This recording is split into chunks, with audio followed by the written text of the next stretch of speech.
Hello everyone, welcome to Trains with Ian. This will be a new style of video for the channel. In this video I will be discussing my experiences with the Salt Lake City Transit Network from my trip there, which was last year, and just give some general thoughts on what I think could be improved within the system and what ideas I think other cities could borrow from the UTA, also known as Utah Transit Authority.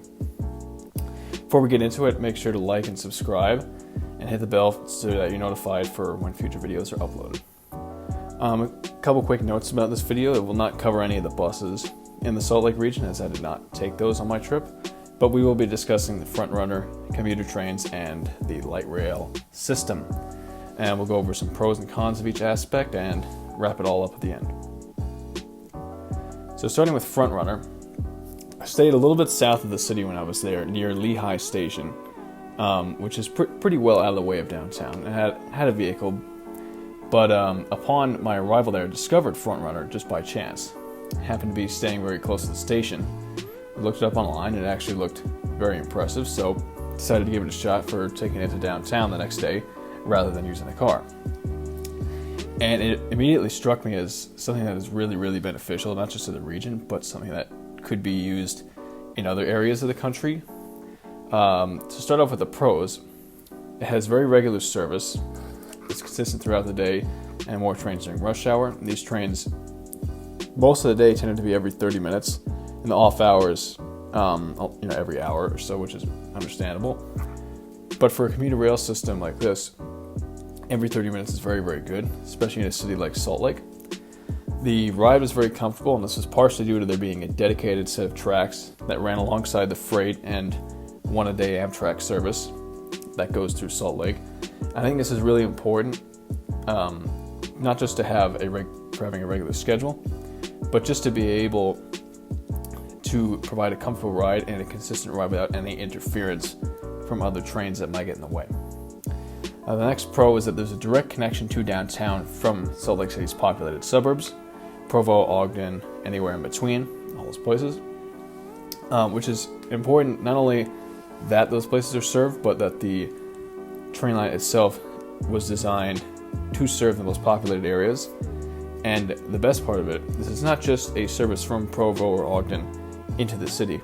This is a through-running service that goes north-south through Salt Lake, which I think is super, super important and missing in a lot of areas. Is that through-running commuter service is extremely beneficial because not everybody is just looking to go from where they live or whatnot outside of the city into downtown. People need to transverse through downtown and go anywhere in between. I think this Front Runner system really does that well. The fourth one would be connection to the light rail downtown. We'll get to the light rail more in the next section. But there's direct connection once you get downtown, and the Front Runner station downtown is not in the downtown center exactly, I would say. It's a little bit off to the side, but there is a connection to the light rail for easy access downtown without having to walk or get a bus, bike, whatever. It's very easy to go from Front Runner to light rail and go wherever downtown.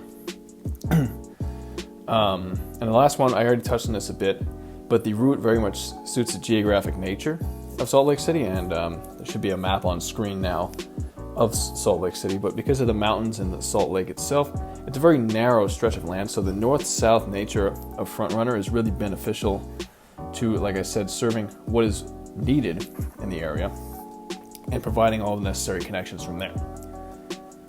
And then, so there's only a couple cons I have for this. It doesn't run on Sundays, which I understand is partially just an area-wide thing, that Sundays are not really active days in Utah, and that's obviously has some religious ties to it.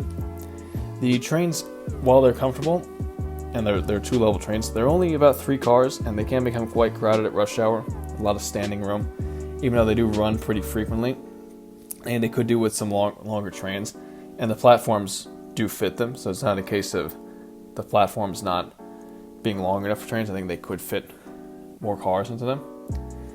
And in general, there aren't really many more cons than that. It's only one route, but the one route really suits the needs in the metro area well. And I think in general, it's perfect for the region. I would give it a 9 out of 10. And to touch on what I was saying about other cities, I think this idea could really work with Sounder trains in Seattle. When you think about Seattle as also being geographically very narrow, north to south, connecting Tacoma through to Seattle to Everett consistently with through service would really benefit that region as well. And quick note on Seattle, I will say that I am considering doing this sort of video for Seattle as well. So let me know if you'd be interested in seeing that. Now, onto light rail. The Salt Lake Light Rail is a light rail kind of streetcar thing put together. Most of the light rail service is on grade, and they're pretty short trains. They're not the massive light rail size trains that you see in Seattle, or like a tram sort of thing you see in London or anywhere else in Europe. It is more of a streetcar, but the streetcars go much further than average streetcars, so it's considered light rail by definition. There are 4 different routes: the tracks, blue, red, and green lines, and also the S line, which is basically just a shuttle. There's about 7 or 8 stations on it, but it still counts. And this is a pretty expansive system. It serves major areas of the city. It serves the airport. It serves the University of Utah campus, the main arenas downtown, and other venues of events or whatnot in the city. And then connections from out of downtown through downtown, to downtown, and through downtown. Like I said, with FrontRunner, the service is not just about getting in and out of downtown. It runs through, so you can go from one of the southern suburbs that's kind of off the main drag, all the way up to the University of Utah if you wanted to, or you can transfer and get to the airport easily, transfer, go to other suburbs, and you don't necessarily have to go downtown for all these transfers too, which is nice. And speaking of downtown, they do kind of make a little bit of a circle line sort of thing. It's not a complete circle, but the lines do run together for parts of it, and that makes the connections very easy between them, which I think is super well thought out and a very nice touch. I do have a few more cons than I do with FrontRunner. So light rail itself travels south along a similar corridor to FrontRunner before it splits off, and while I think redundancy is important, I think there could be some more east-west connections south of downtown, and some more north-south running beyond just the main drag with the interstate, FrontRunner, and then more light rail lines. That's my opinion. Infrequent schedules. Yeah, well, we were talking about how the FrontRunner schedule is very good, and the consistency, especially given that it's really a commuter rail service, is, I would say, up there with a lot of other ones in the United States. The light rail tends to run every 15 minutes, which kind of puts it in between. It's like, well, we can't really consider this an urban subway type thing if it's going to run that infrequently, but it's also not really a commuter service. So I think, especially at rush hours, they really could do with some more consistent service, given the trains they're not huge trains. They're very small and they don't run frequently, and they're not really long enough routes for me to consider them commuter rail. They're not commuter rail. So I think more consistent service is definitely needed, especially during rush hours. 15 minutes maybe in the middle of the day is possible, but it's got to be closer to 7, 8, maybe even 10 would be better during the peak hours. And there's a saying, the best ability is availability. I believe that goes for trains too. If the trains do not come, then you cannot get any of the benefits of connecting to different areas of the city frequently, cheaply.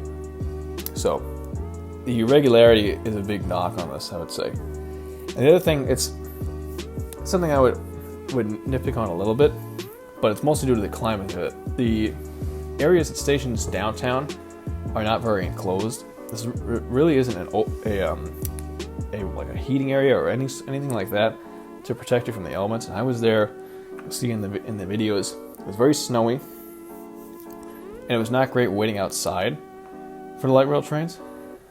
Inside the trains is fine, but I think especially downtown, because out in the outskirts of the city where it's less populated, it's understandable that you might have to wait. Less people would be waiting for trains. That's understandable. But downtown, I think that there needs to be some more enclosed areas at stations, especially ones near the arena.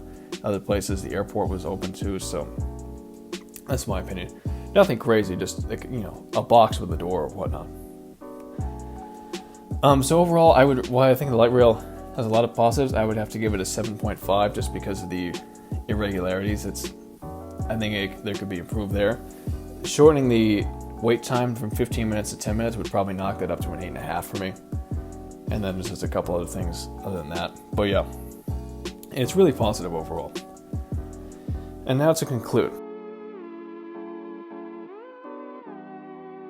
I think a lot of other cities in the US can learn from what Salt Lake City has in place, Seattle in particular, as already discussed. Having consistent commuter service is what sets this place apart, and while the light rail schedule regularity can be improved upon, the skeleton's very much in place there. It is also important to note that Utah is a politically red state, so the excuse cannot be used that, oh, it's our state government that's not really open to public transit. Utah is a very, very red state, and the politics of their government do not restrict the funding of public transit, which I think is very interesting.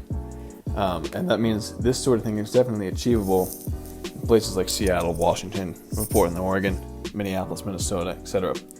Places that have a similar skeleton in place but need to have, particularly in Seattle's case and Minnesota, but they're further off, more consistent commuter service and better light rail service in general, spanning more of the region. I think there's a lot to learn from Salt Lake City. I was thoroughly impressed with a system that I was not even expecting to find when I went there. But I really enjoyed it, and I think if you're ever there, or if you just want to visit and ride it for yourself, it's definitely worth going. With that, I thank all of you who have made it this far into the video. I hope that you will like and subscribe, and share this video with someone if you found it interesting. Catch you all next time, and I would love some feedback on what you thought of this video. This is kind of a new style thing for this channel, and I'd definitely be interested in making more if this video does well. If not, I'll probably make more anyways. Take care. Bye for now.